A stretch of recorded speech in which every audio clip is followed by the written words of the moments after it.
Hey everybody, this is herculespetix, founder, curator, docent, and gift shop employee of the herculespetix Academy of Comic Book Studies.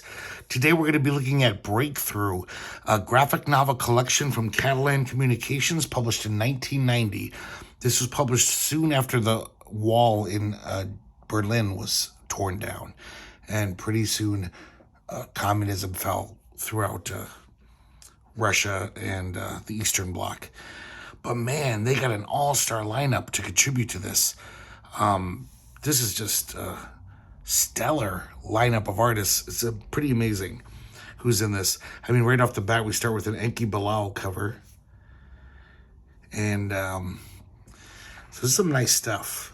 I don't know if they ever reprinted this.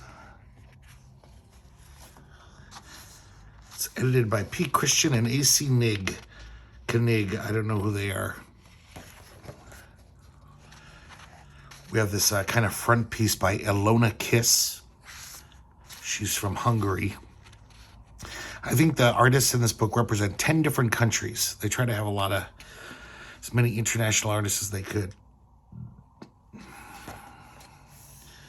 And it continues on the contents page.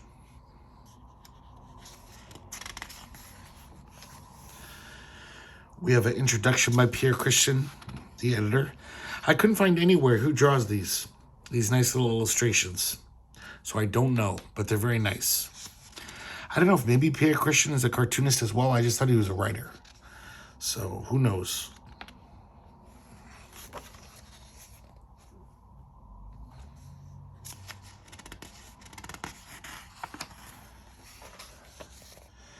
We start off with Bill Sienkiewicz.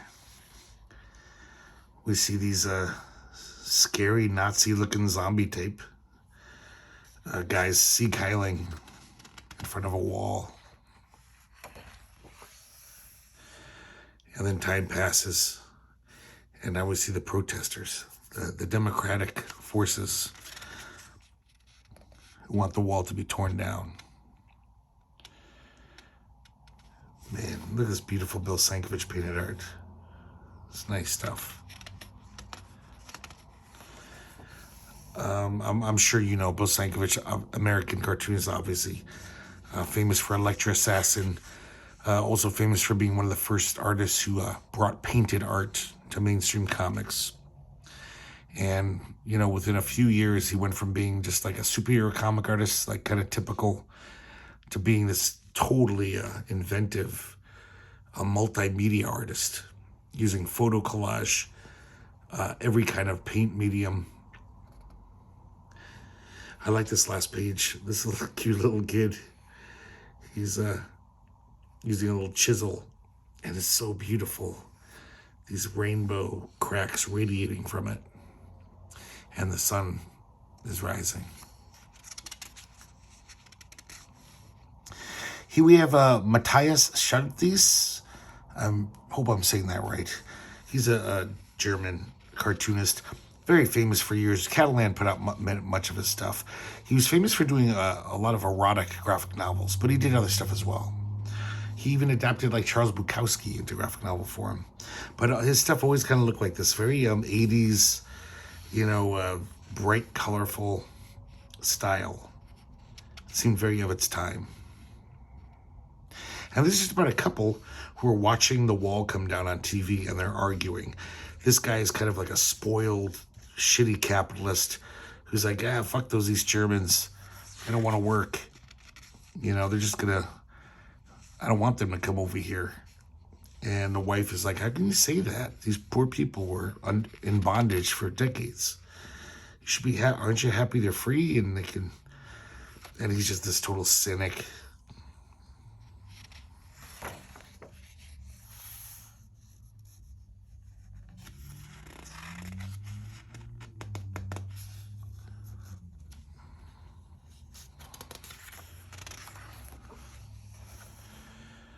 Very pink art. The palette of this is very pink. So she goes into the next room and comes out. She's all packed and she's dressed. And he says, where are you going? He says, I'm off to Berlin. I'm going to dance with all the people who are dancing at the wall.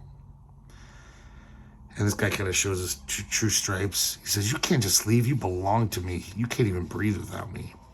So this guy's a piece of shit, you know, a sexist, capitalist pig. And we see the people rejoicing at the fall of the Berlin Wall. Yeah, so this came out only 5 months after the Berlin Wall fell. It was pretty impressive that they got this all, you know, together in 5 months. This is Max Cabanis, the French artist. And it's just a nice pin-up, basically. Very interesting. I don't understand it. For some reason, we have the Sphinx, and one chunk of the wall has fallen. But beautiful, beautiful painting. I love the odd color. Like the weird mustard yellow and the weird green. Is nice. A lot of these artists I'm familiar with from, you know, I have like almost every issue of Heavy Metal. Well, I do have every issue up till I started to suck. So it was nice to see, like, it's like, oh, that artist, I remember him. So all these artists were in Heavy Metal. And they're all the greats of European comics. I mean, they really cherry-picked the biggest names. This guy's a Yugoslavia named Bane Karak did this story. I mean, God, the chops on this guy. It's so weird how many great cartoonists come from Yugoslavia. I think that their comics industry, which is very big considering what a small country they are, but their comics, the idiom that they like, it seems like they're very illustrative. They don't go for like goofy cartoon, Bigfoot cartooning. A lot of artists I've seen out of Yugoslavia are just really good at drawing, you know, like action adventure, the style that goes along with illustrative art. But this guy's amazing. I mean, look at that first panel, just all the detritus on the floor, and this is nice stuff. And it's 1991, so it's a little in the future. And the cops come to this apartment. There's a dead guy. And the landlady said, he just stayed in his room and drank. It's been 2 years. And the detective finds his diary. And as he finds out, you know, what this guy's life was like. So 1969, we see these people try to get through the barbed wire fence to get to freedom in Germany. And this guy tracks him down and kills him. He's in the army. Then we see 1976. Some guy's trying to escape through the sewers. And this guy's there again. And he blocks his path and then shoots him in cold blood. Really nice art. 1982, once again, he's still on the job. And he shoots this guy and his wife, they sends to jail. He sends her to jail. And then 1989, and he's at the wall. He sees the protests. And he goes to his local bar. He says, hey, you want the usual black coffee? He's like, no, let me have a scotch. Guess there won't be any shortage of that from now on, because communism is over.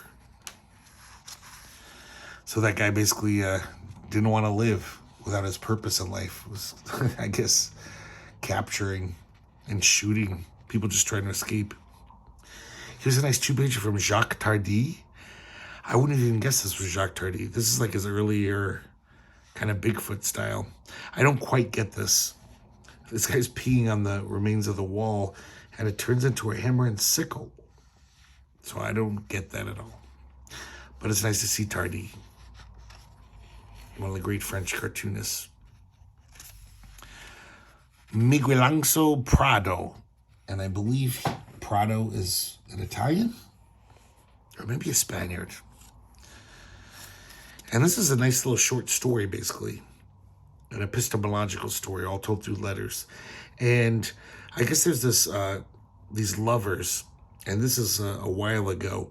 He figured out a way that they could escape over to the West Germany. She didn't want to go. She was she wanted to stay and fight for freedom.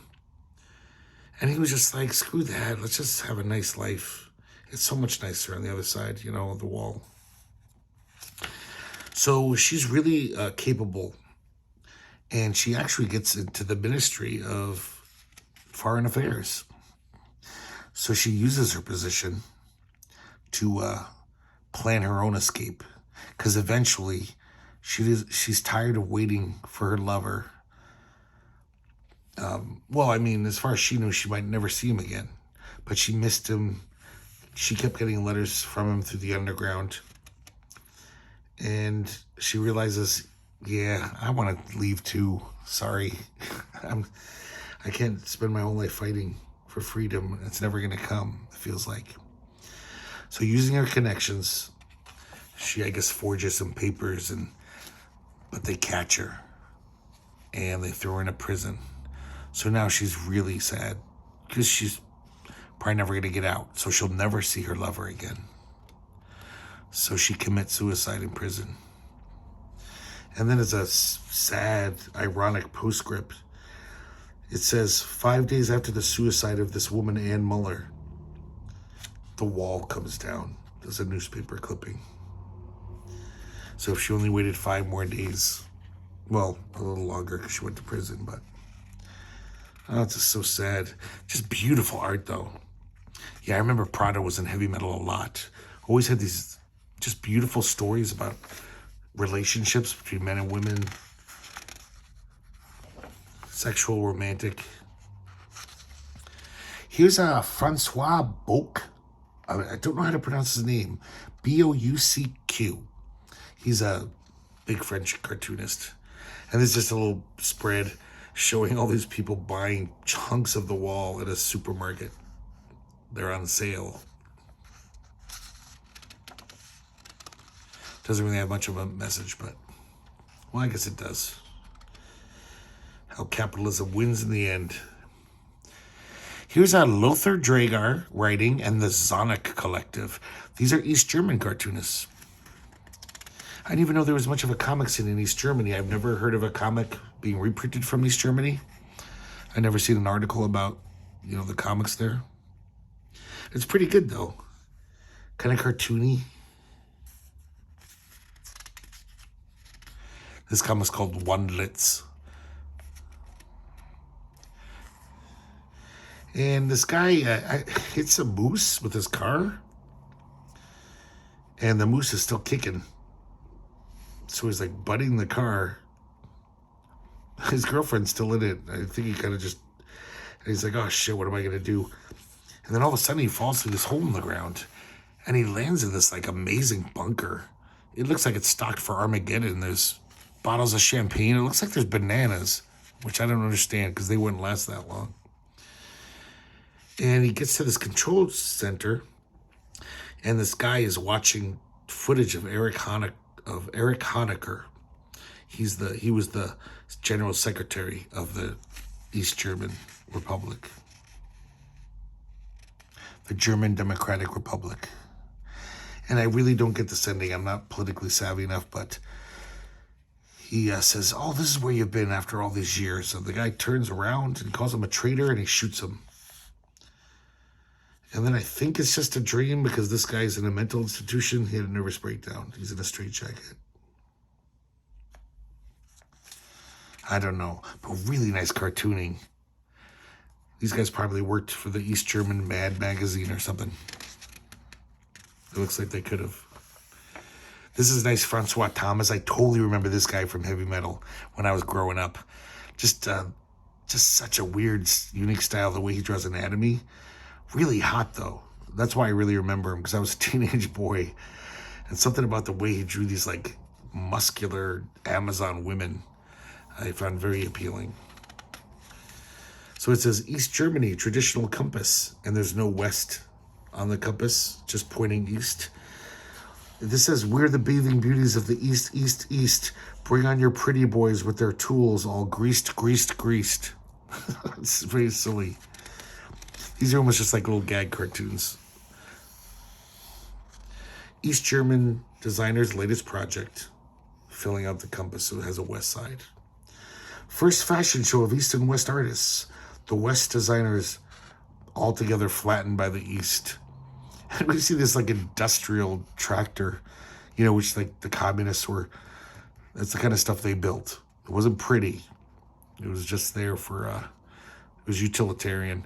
And this guy in his little fancy French sports car just getting demolished. Man, this is an amazing collection. I think the one flaw in this collection is anytime there's a themed comic book, you know, like those charity books that are like all proceeds from this book, because then people get a little pretentious and ponderous, you know, trying to be serious. But this one actually has a lot of good, just like goofy art, goofy stories, but it is pretty ponderous, some of this stuff. And I just wish there was a collection of all these great artists where they could just do whatever the fuck they wanted. They'd have to write about the serious topic of the wall coming down. This is like a little Polish history lesson. This is by Maciej Porowski and Boguslaw Polch. And these guys are Polish. And they're talking about when Russia invaded Poland after the First World War, right when the Soviets took over. They put up this puppet guy.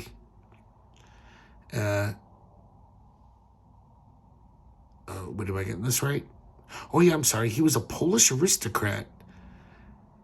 But now they became a Soviet commissar, which just shows how even the early Soviet regime was pretty corrupt. I mean, this guy should have been their enemy. He was an aristocrat, and they were, you know, supposed to be socialist. But he was very close with Lenin and Stalin, so he had a lot of power. So the Polish kick out the Russians in 1920. And that guy goes back to Russia and becomes a pretty big bureaucrat. Well, he was the head of security. I guess that's more than a bureaucrat. He is responsible for the arrest, deportation, and death of millions. So in 1951, now that the communists have taken over Poland, this time seemingly forever, as a kid, I never thought that the Soviet regime would fall, you know. And they build this giant statue of this guy. Let me try to pronounce it. Felix Dzerzhinsky. Excuse me. Just trying to say that word made me cough. And everyone in Poland, it seems like the average person just hates it because they know what a piece of shit he was. So people always try to vandalize it. They like to paint his hands red. They call him Bloody Felix.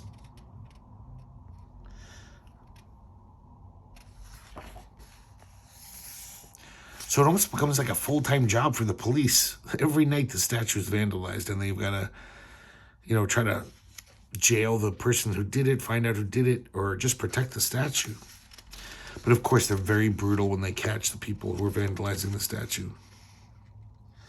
These guys are really good too. And, you know, I don't know of any comics from Poland. I've never seen them or heard of them. But apparently they've got a pretty good scene over there. These guys are pretty polished. So now it's 1989. And finally, now that Russia has fallen or communism has fallen, the Polish people get their way. And everyone rejoices. And then they knock down that statue of Felix. And then a few months later, the statue of Lenin falls as well.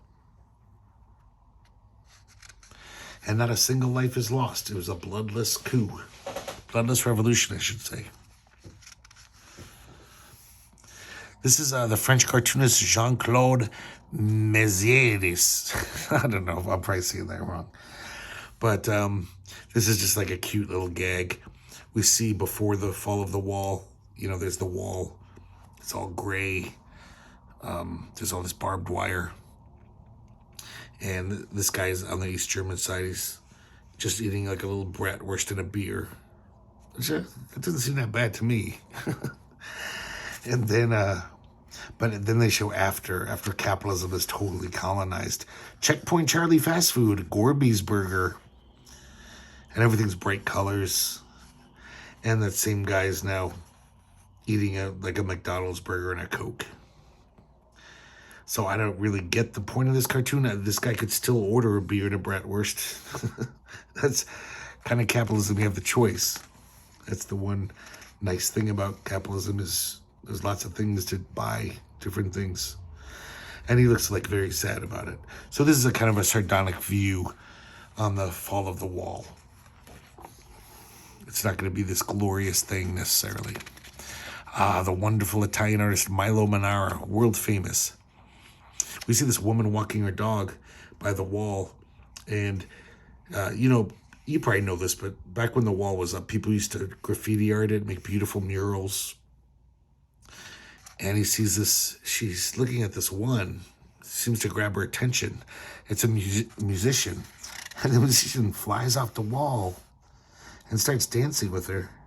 And she's dancing with him. I love this, how she's in a black and white world, but these little wisps of color are following the violinist. Almost like a little vapor around him. Really nice effect.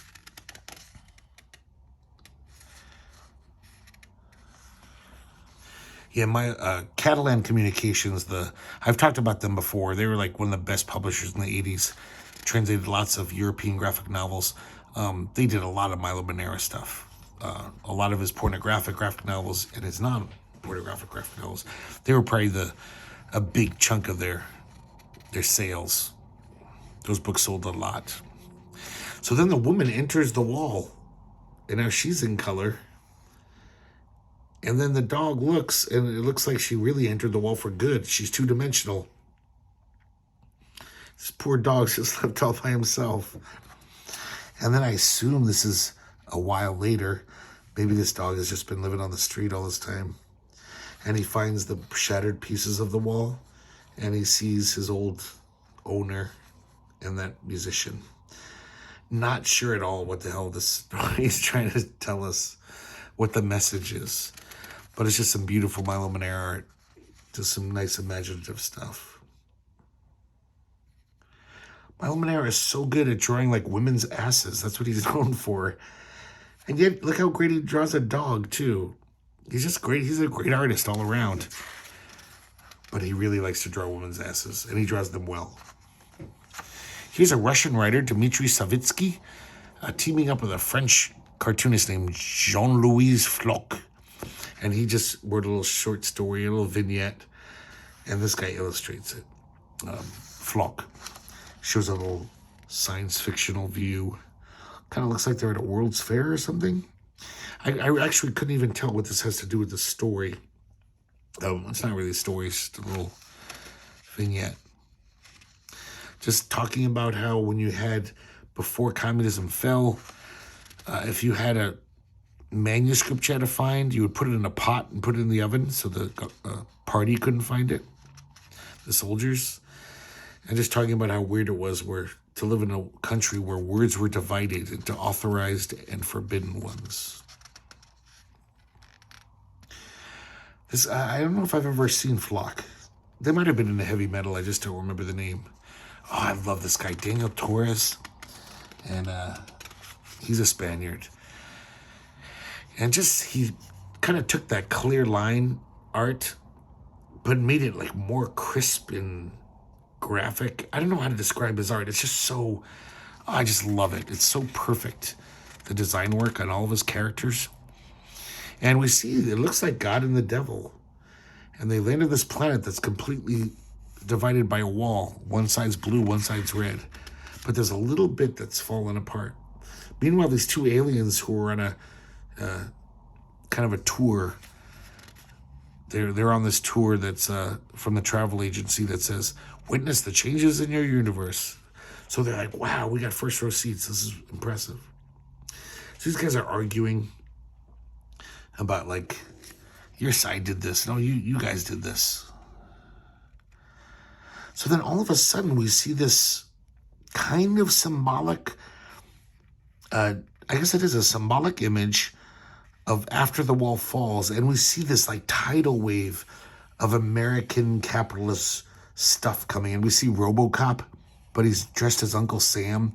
The Statue of Liberty holding up a giant hamburger, a cowboy, all these consumer products, like a rich, foppish aristocrat. Totally drawn in a different style. I've never seen Torres drawn in this style, and it's great. We also see like two Asian businessmen. I guess at the time that would be Japan, kind of like behind it all.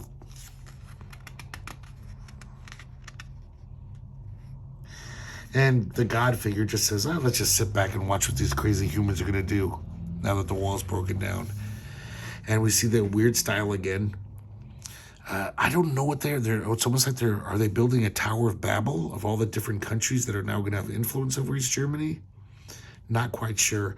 We see the RoboCop again, putting it almost looks like a construction hat, but it almost could be a crown too in this weird world. And he's putting it on George Bush the First. We see Karl Marx hanging around, and an old picture of the big three from World War II. Stalin, Churchill, and Roosevelt. So all these symbolic drawings, I'm probably just not smart enough to get. My history's not good enough. But I love both styles. Are so great in this. Also, look at Daniel Torres' just flat coloring, how just gorgeous it is. He's so good with color. Excuse me. Oh, and I love this last image. It's like the Uncle Sam RoboCop, kind of like stalking over the city, a city of, factories. And, but strangely enough, he's got a hammer and sickle for hands. So I don't know what this is saying, because I thought he represented American capitalism. So who knows, but it's fucking gorgeous. Excuse me, I need some water. And then I guess the planet that those two aliens who were watching starts exploding, and I don't quite understand why. And they fly off in their flying saucer.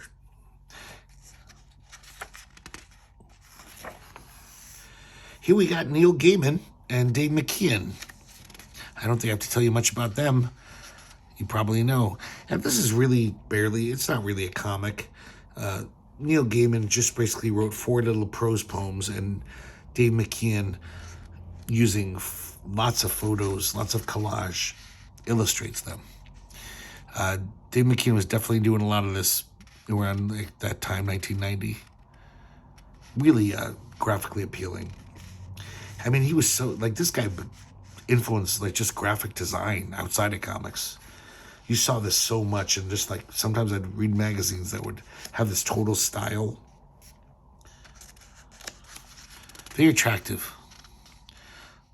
But, I just prefer a good comic, a real comic story. And he's basically all the little prose poems are the first wall, the second wall, the third wall, talking about walls. And in conclusion, the fourth wall, he talks about how when the Berlin Wall was coming down, apparently there was a story around that time. For years, this woman would get up early and painted 1 or 2 lines on the wall on her side. And for years, she was building this giant mural. And of course, when the wall gets knocked over, her painting is gone. So Neil Gaiman's wondering how she feels. She's wondering if she was disappointed. The wall she'd been protesting against was gone, as was her creation. I thought that was a kind of nice observation, interesting thing. And then he kind of has this little moralistic homily at the end. Like I said, these kind of books, everyone was trying to be all a little too serious for their own good. This guy's really good too, another Yugoslavian, Zeljko Pahek. And really good chops on this guy. And it's a sci-fi story. We see this floating city, and there's, I guess this kid is saying, how come that ship has crashed and can't fly anymore? And he says, that's Europe, the first flying city ever built. And it's got a giant wall splitting it in half. And it's so heavy that the ship can't fly anymore. I think it's his father. Let's just call him the father. The father tells the son that it was a powerful city. Many nations lived there. And then one day the flames of war engulfed its magnificent domes and spread to neighboring cities. And so at the end of this war, the conquerors made a decision to build this huge wall. One of the soldiers says, "But General, don't you think these people have suffered enough? Just follow your orders." So they build this giant wall that goes through the whole city. And a long dark shadow fell over the city streets.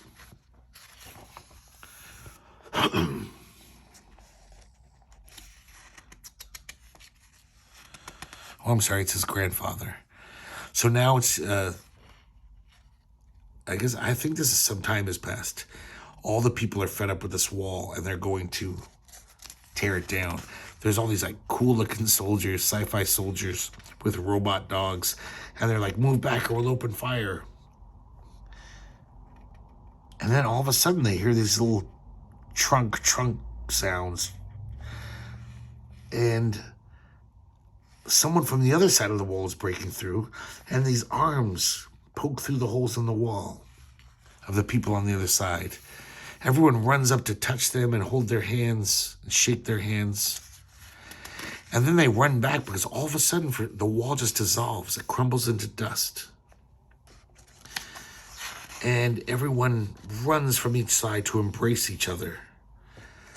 They're just like, oh, it's our brothers and sisters, our fathers and daughters.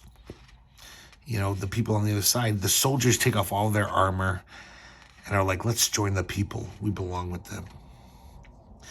And then, because the wall is gone, the little kid says, Grandpa, look, Europe is rising again.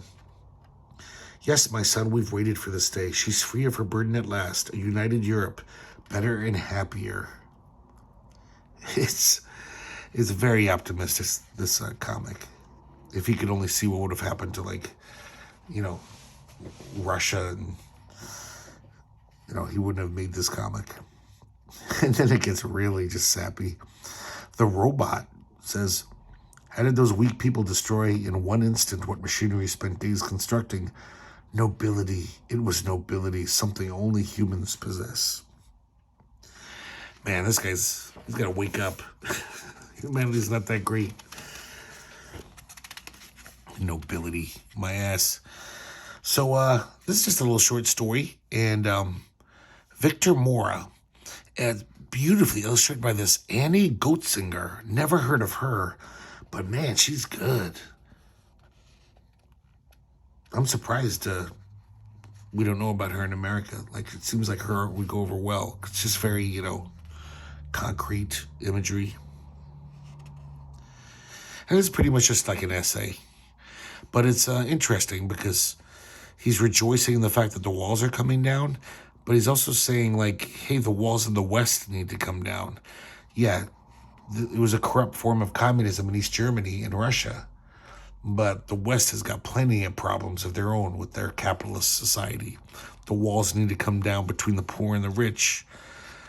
And so it's a, you know, kind of a more cynical take on what's going on. Yes, it's time to rejoice, but it's also time to, like, be like, there's other things that need fixing too. This is Dave Gibbons doing a little parable. We see these, like, old commissars. Their boss, though, has left, and his plaque is split in two. I guess they're just biding time until someone rises up. Their profits are down. It's just, they don't know what to do. And then through the break in this wall here, a Clark Kent-looking guy drives through. It looks like people can barely get food. All the food's incredibly expensive. There's barely any. Huge bread lines. And the Clark Kent guy says, I'll take care. This is a job for, I don't know, Money Man. He's got a big dollar bill on his chest. This superhero. I like how he changes in his little European car. His little Fiat or whatever that is.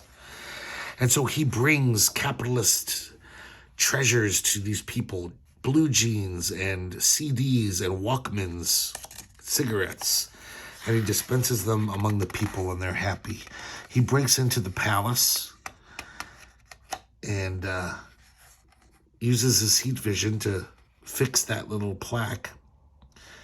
And he sits down at the head of the table and winks. So this is yet another story that's like, yeah, you know, unbridled capitalism is not going to be so great for East Germany either. Here's a nice one-pager from Moebius, just a little pinup. Not quite, can't explain the symbolism, but it's fucking gorgeous. Nice stuff. André Julliard, another Frenchman, or yeah, Frenchman. And this is almost like a poem, which is these beautiful illustrations. Yeah, I really like this guy's style. Very nice. The wall will be no more. It will be sold perhaps in pieces. No more frontiers. A whole new frontier. No more escapes from now on. Departures. No more watchtowers. Nothing blocking the horizon. No barbed wire. Too bad about the watchtowers. I don't get that. I guess this guy misses watchtowers. But I love these big open panels. Just great landscapes. Nice. Oh, sorry, there's one more page. But in our minds, there will always be walls. So, yeah, kind of pretentious, whatever. And here we have Enki Bilal doing a callback to his cover. See, there's the cover. And I assume this is the couple in that cover. Now they're old. And those days are, you know, long gone. And their kids are grown up and moved away. I would have liked to see an actual Enki Bilal story, because I love that guy. But what can you do? Contributors is nice to have this, because a lot of these guys, you know, I never heard of, never would have heard of, like those Polish artists. And the back cover didn't say who did it. So I don't know if that's Bilal too, doing a wraparound. I assume it is. Something there is that does not love a wall. It's a famous quote from Robert Frost. So this is a really nice graphic novel, and I don't know if anyone even cares about this. It's just like, you know, Catalan, though Catalan books usually are getting pretty pricey. A lot of people are seeking those out. I am, including me. They're amazing. I wish I bought more in the 80s. I used to see them at comic stores all the time, and I'd be like not buying them so I could buy whatever, the latest Daredevil by Ann Nocenti and John Romita Jr., not even a good Frank Miller Daredevil. So I kicked myself that my taste didn't mature fast enough. I didn't care about this shit when it was easily available. And when I got into them, they were already out of print. The whole company was defunct. But they did a lot of great stuff, and this is one of them. Just getting all, like, basically the best artists in the world. And if you can find it, buy it. I bet you have to pay a pretty penny, though. Just like all Catalan books.